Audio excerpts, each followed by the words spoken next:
দুস্থ দরিদ্র মানুষদের জন্য ফ্রি ট্রিটমেন্টের ব্যবস্থা করেছি। তার পাশাপাশি তাদের জন্য মেডিকেল টেস্ট বা কিছু ব্লাড টেস্ট চাইল্ড রিলেটেড স্বল্প খরচে করার ব্যবস্থা করা হয়েছে এবং তার পাশাপাশি কিছু মেডিসিন স্বল্প দামে দেওয়ার ব্যবস্থা রয়েছে। এবং আলহামদুলিল্লাহ আমাদের যে সমস্ত মেডিকেল টিম এসছেন, বিশিষ্ট চিকিৎসকগণ এসছেন, তারা খুব সুন্দরভাবে তাদের সেই কাজ পরিচালনা করছেন। আর আমাদের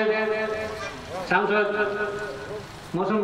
ম্যামকে আমি কিছু অনুরোধ করবো বলার জন্য, যেহেতু আমার টাইম কম, তাই আমি ওনাকে অনুরোধ করবো যে আমাদের যে গ্লোবাল পিস ফাউন্ডেশনের যে লক্ষ্য উদ্দেশ্য, যেটা হয়তো আমি একটু বিস্তারিত বলতে পারতাম সময় পেলে, মূলত আমরা সমাজের দুস্থ দরিদ্র মানুষের জন্য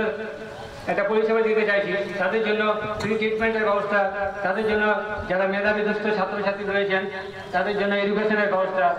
বা ফ্রি মান্থলি রেশনের ব্যবস্থা, এই ধরনের কিছু সামাজিক কাজ আমরা করতে চাই।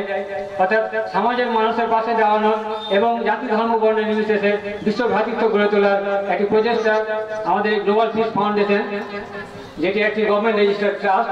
উদ্যোগ নিয়েছে এবং আমরা আমাদের কাজ শুরু করেছি গত ডিসেম্বরের 17